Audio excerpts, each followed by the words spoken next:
Hey, what's up, everybody? True Boxing here. Thank you for coming back to get hit with the truth.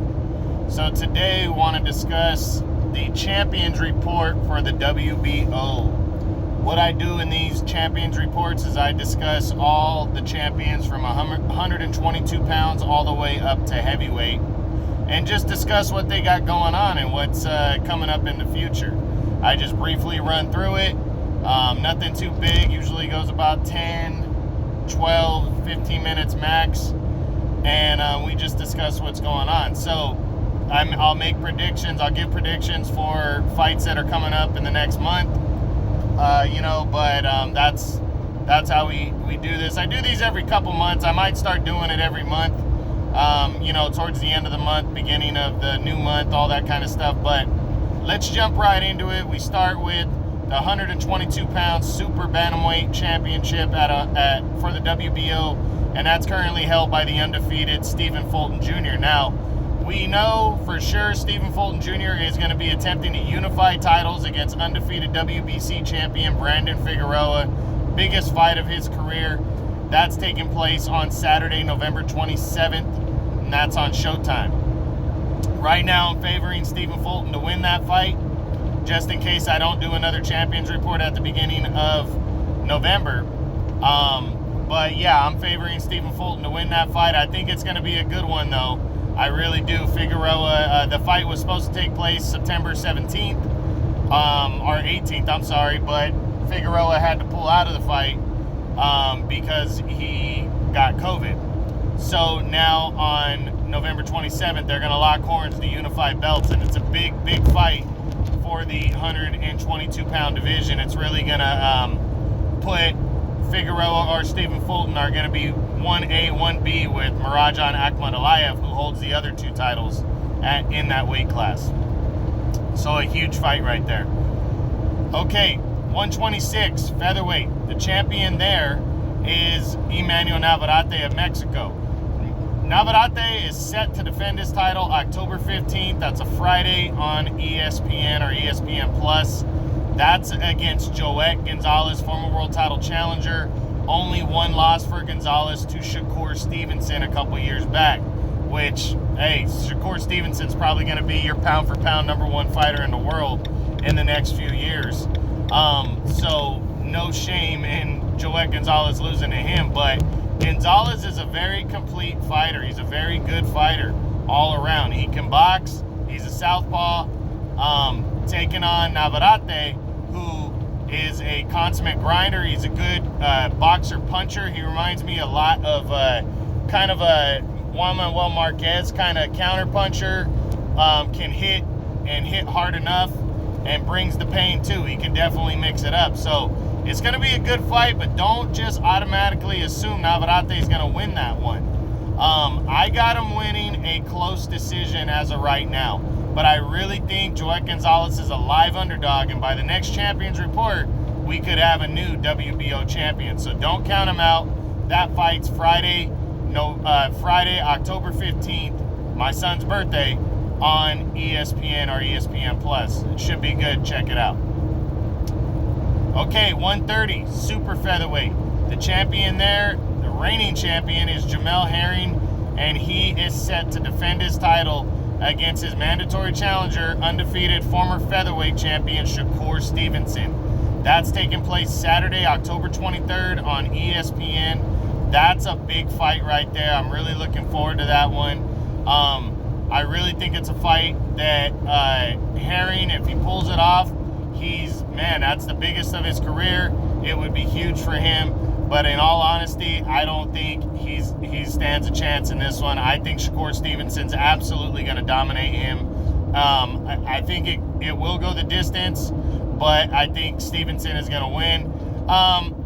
Herring is a good, solid fighter. I just don't think he's going to be quick enough. I think it's a bad style matchup for him. They're both southpaws, and I just think the younger, fresher Stevenson is going to beat the older, a little bit slower Jamel Herring. But hey, you never know what's going to happen. Herring is a fighter. He likes to fight, and he's a tough guy. He's been champ for a couple years now, so I don't think he wants to go quietly into the night. But I think Shakur Stevenson's going to have his number. Remember, that's Saturday, October 23rd, ESPN. Don't miss out on that fight. Okay, 135 lightweight. The undefeated champion in that weight class and undisputed champion is Teofimo Lopez. Now, Lopez, we don't know what the fuck's going on with his mandatory IBF mandatory challenger, George Kambosos Jr. As it stands right now, and this is fresh news, they were supposed to fight, and they had their fight rescheduled about 3 or 4 times, but they were supposed to fight officially on October 4th, which is next Monday. They're supposed to get in the ring October 4th for the title. Now, Teofimo Lopez and Triller wanted to push the fight back to Saturday the 16th. Kambosos said, if you're going to push the fight back, I want more money. As it stands right now, that fight has been completely wiped from Madison Square Garden's schedule. And we don't even know, and we know, I read that Lopez is filing a legal suit with Triller about the fight not taking place. And we've heard that Triller's lost a lot of money on this fight already, so we don't even know if this fight's going to take place at all. So everything's all fucked up and up in the air right now. If the fight takes place in the month of October, I got Lopez knocking Kambosos out unless he overlooks him. That's the only chance I think Kambosos has. But I think Lopez is going to blast him out of there and retain the undisputed title, but we have no idea what's going to go on as it stands right now. 140, junior welterweight. The champion there, undefeated, undisputed champion, Josh Taylor. Taylor is set to return Saturday, December 17th. He'll defend the undisputed title against his WBO mandatory #1 challenger, Jack Catterall. He's undefeated. That should be a decent fight right there in December. It's taking place in Taylor's backyard of, I think it's Glasgow, Scotland. I think it's going to take place out there. And, you know, it's a good defense for Taylor, coming off that huge win over Jose Ramirez, as he awaits possibly moving up to 147 or welcoming Teofimo Lopez next year. So, you know, we'll see. But this is a big homecoming fight for Taylor. Saturday, December 17th on ESPN. We'll definitely have that fight. You know, I'll definitely give my prediction on that fight on the next Champions Report.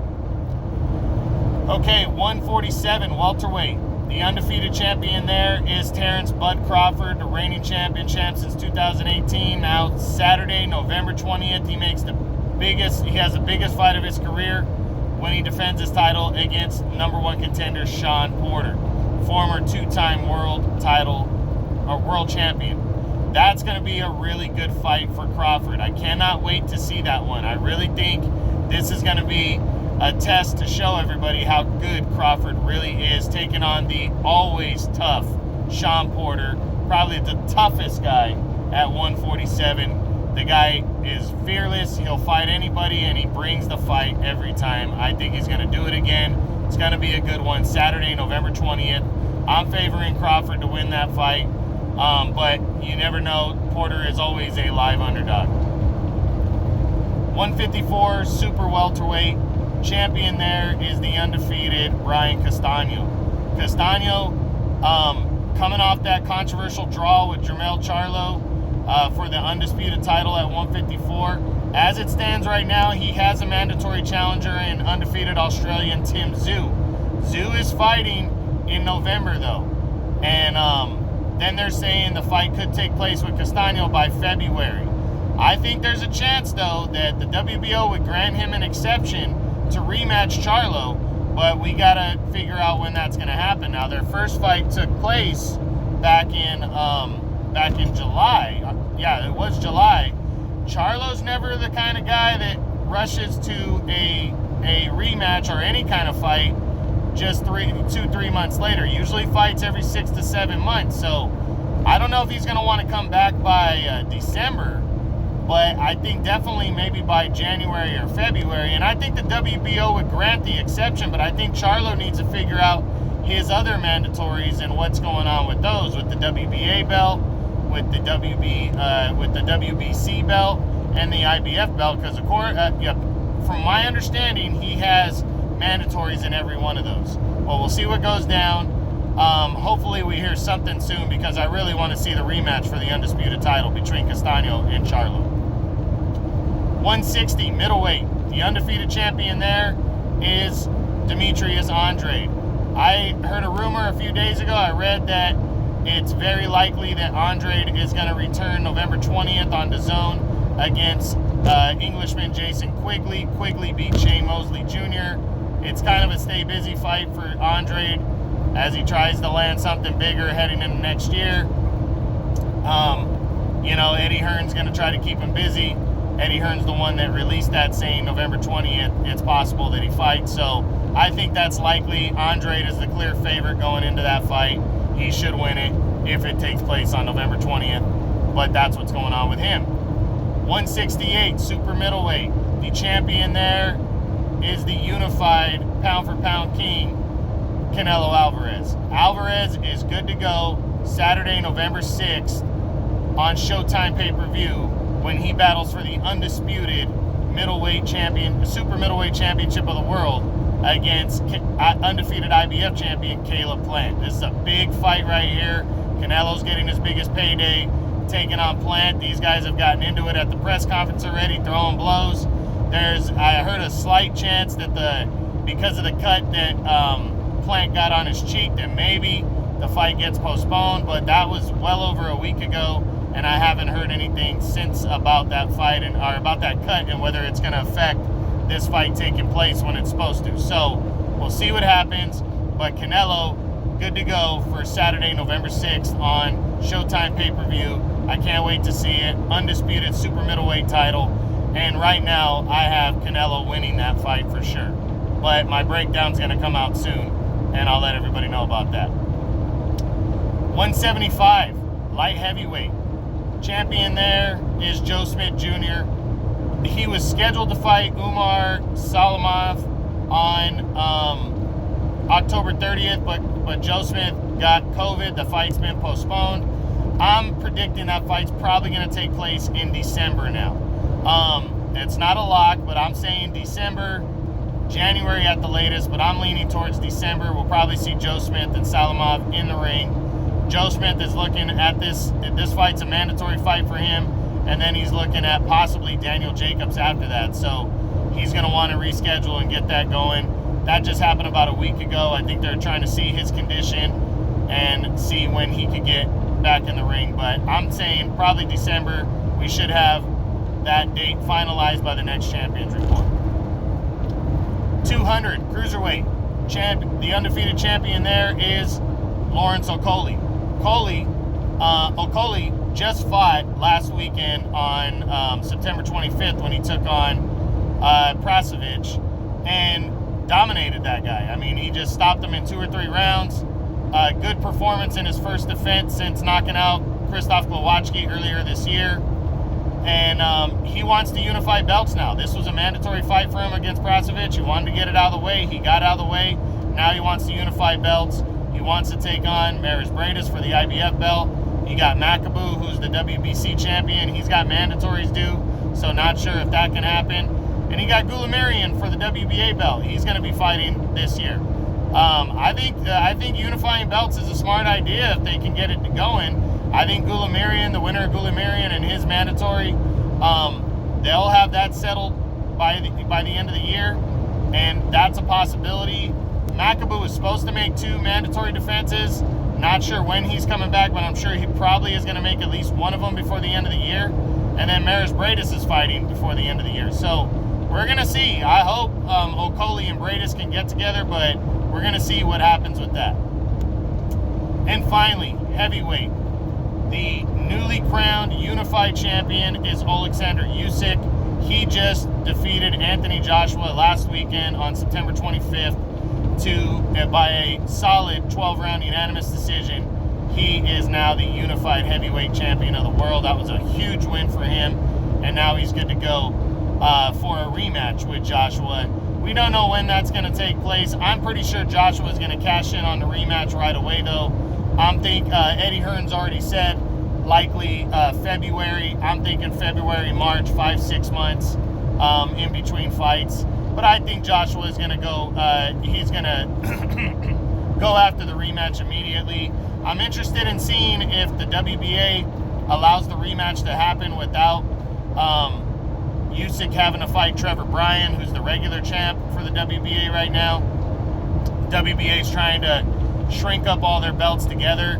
IBF mandatory, there's no number one contender right now, official number one contender, so I don't think the IBF is going to have any say on Yousick's next fight. And then the WBO, Yousick was the mandatory challenger, so that shouldn't have to be dealt with. The WBA, that's the one, but a rematch clause is in the contract. I don't think Yousick would care about giving up a belt to have a big money fight with Joshua in the rematch. I think that's going to happen. But that's it. That's the WBO Champions Report for the end of September, beginning of October. I hope you guys enjoyed it. True Boxing, you've been hit with the truth.